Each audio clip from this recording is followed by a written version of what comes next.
다음으로 취업 알선형 수행기관 교육 제4편 자주 하는 질의응답입니다.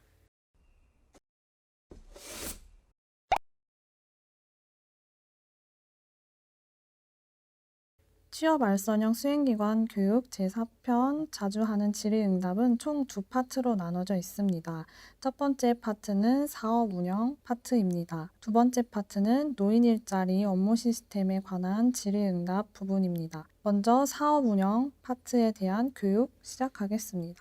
첫 번째로는 지자체 경상보조 수행기관의 예산 집행 가능액 및 민간 경상보조를 포함한 수행기관의 서류 보관 방법에 대해 안내드리겠습니다. 첫 번째, 지자체 경상보조 수행기관의 예산 집행 가능액에 대한 안내입니다. 먼저 첫 번째, 5만 원 집행 가능 인원과 15만 원 집행 가능 인원을 지자체 경상보조 수행기관에서는 시스템 메인 화면에서 확인하실 수 있습니다. 그래서 시스템 메인 화면에서 보셨을 때 연중 10일 이상 취업 또는 50만 원 이상 급여가 발생했을 때에는 15만 원 집행 가능 인원으로 확인이 가능하시고 그 반대일 경우 5만 원 집행 가능 인원으로 확인하실 수 있습니다. 두 번째로는 서류 보관 기간입니다. 참여자 신청 서류는 몇 년간 보관해야 하는지에 대한 문의입니다. 참여자 신청 서류는 사업 종료 후 5년간 보관하셔야 함을 말씀드립니다. 세 번째로는 이관 신청서 보관 주체입니다. 이관 신청서는 이관을 승인받으신 기관에서 동의서를 참여자에게 받으시고 구비해 놓으시면 됩니다.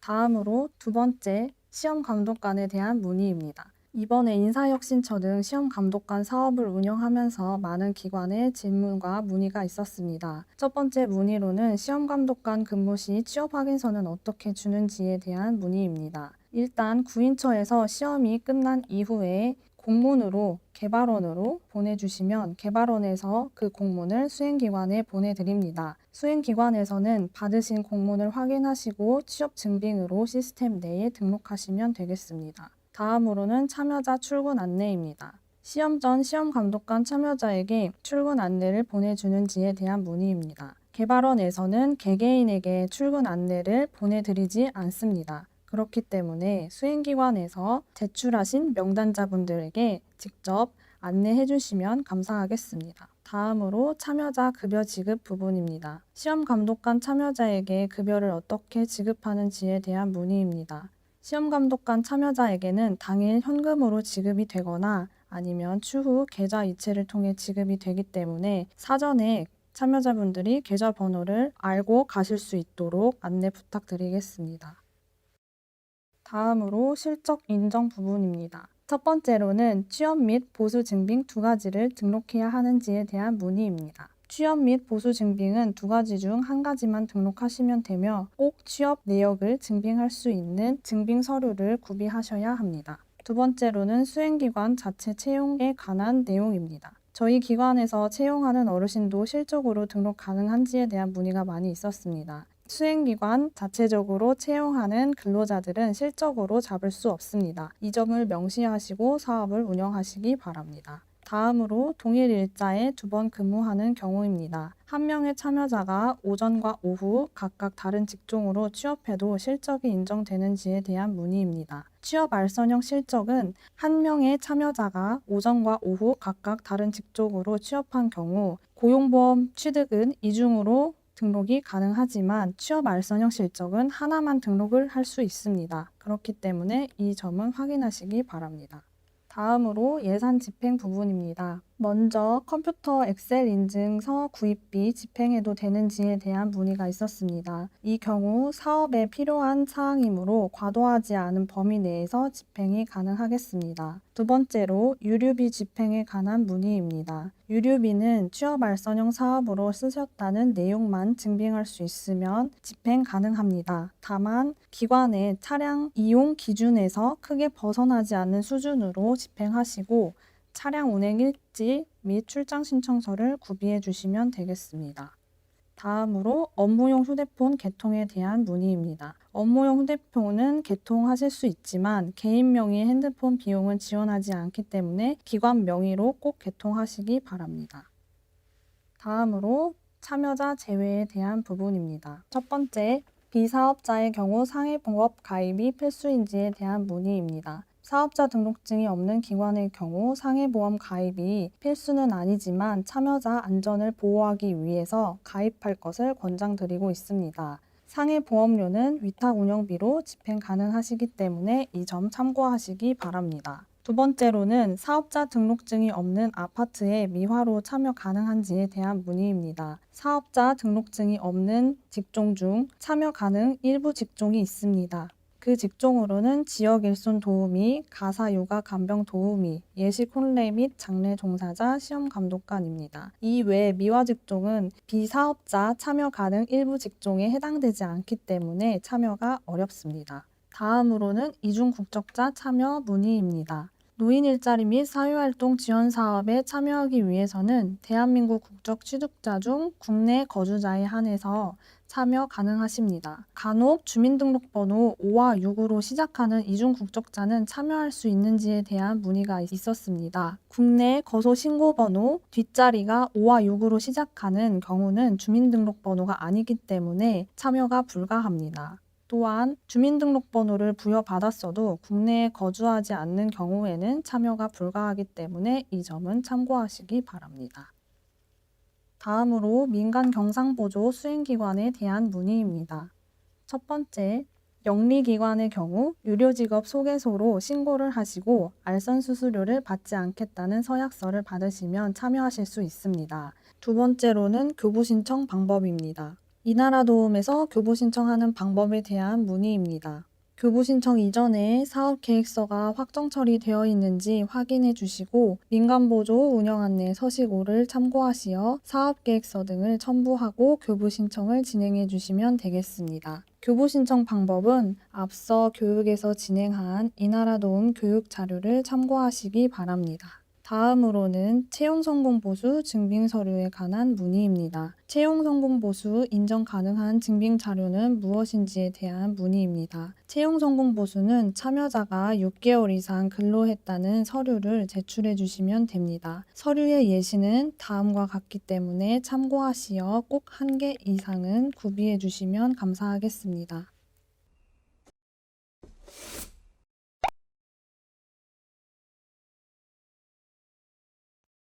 다음으로는 챕터 2의 노인 일자리 업무 시스템입니다.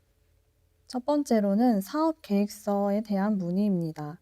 첫 번째, 예산 구분 수정에 대한 문의입니다. 민간 경상보조 수행기관이 만약에 지자체 경상보조로 사업계획서를 잘못 올리신 경우 수정하고 싶다는 문의입니다. 이 경우 수정을 위해서는 기관에서는 수정이 불가하기 때문에 시스템 Q&A에 글을 올려주시고 그러면 유지보수팀에서 사업계획서를 삭제해 드리게 됩니다. 그 후에 다시 사업계획서를 등록해 주시기 바랍니다.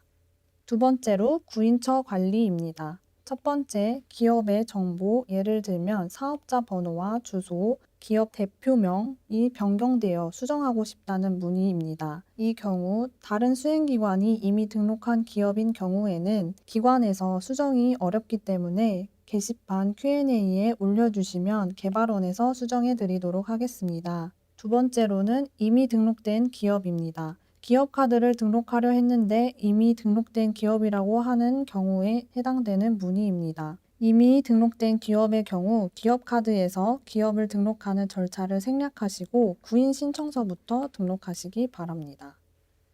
세 번째로 구직자 관리에 대한 문의입니다. 먼저 참여자를 등록하려고 했는데 이미 등록되어 있는 참여자라고 하는 경우입니다. 이 경우 구직 신청서를 등록하실 때 중복 확인을 하시게 되는데 이때 이관을 요청해 달라는 팝업창이 뜨게 됩니다. 그렇게 되면 이관 요청을 해 주시고 수행기관에 유선으로 이관을 요청하셔서 승인을 받으시면 됩니다.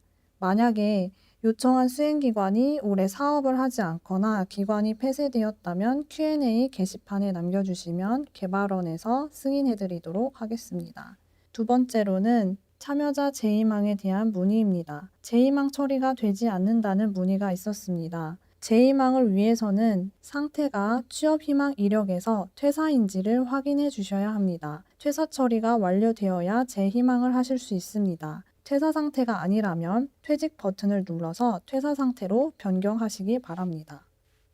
다음으로 구직자 관리입니다. 먼저 취업일자를 등록하려 했는데 직종을 변경하라고 뜨는 경우가 있습니다. 이 경우에는 우선 희망이나 취업 이력을 삭제하시고 구인 신청서를 찾아서 직종을 변경하신 후에 다시 구직 신청서 메뉴에서 취업 등록을 진행하시면 되겠습니다. 주의하실 점은 전년도에 등록한 구인 신청서로 취업을 등록했을 경우 전년도 직종 코드이기 때문에 2021년도 직종 코드와 불일치하여 문제가 발생할 수 있습니다. 그렇기 때문에 꼭 이미 등록하셨던 취업 이력을 삭제한 후에 구인 신청서 직종 수정 후 다시 등록하시기 바랍니다. 두 번째, 고용센터에서 실적을 삭제해 달라고 하는 문의입니다. 일모아 시스템은 고용노동부 시스템으로 보조금 사업이 원칙상 수혜자 신청이 원칙입니다. 현재는 수혜자가 고용부 사업을 선택하면 해당 사업을 삭제해 주셔야 하는 상황입니다. 그렇기 때문에 이러한 상황이 발생했을 때 제도 개선 사항으로 의견을 조사했을 시 제언해 주시면 검토하도록 하겠습니다.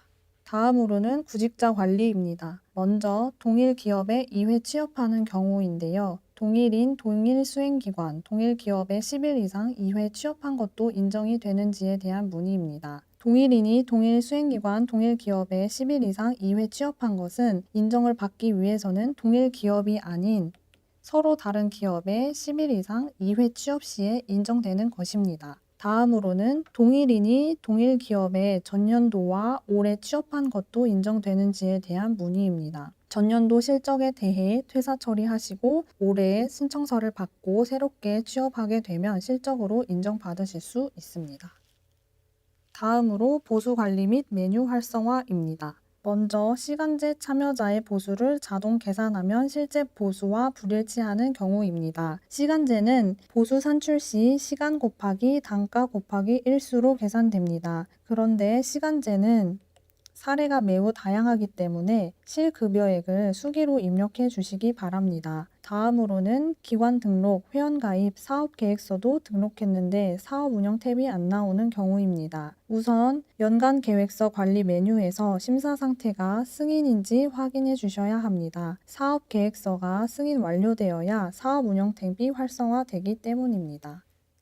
다음으로 중복 참여자 관리입니다. 첫 번째, 참여자가 중복이라고 뜨는 경우가 있습니다. 취업 알선형 사업은 타 중앙부처 및 노인 일자리 사업과 중복 참여가 불가합니다. 그렇기 때문에 참여자의 의사를 확인하여 참여자가 선택한 사업에 참여하시도록 안내해 주시기 바랍니다. 다음으로는 중복 참여자로 나왔는데 고령자 친화기업 참여자라는 문의입니다. 고령자 친화기업 중복 참여 처리의 경우 게시판 Q&A에 참여자명과 생년월일, 취업 시작일, 퇴사일자 등을 남겨주시면 처리를 도와드리도록 하겠습니다. 이 경우는 유지보수팀의 요청을 통해서 진행이 되기 때문에 시간이 소요될 수 있습니다.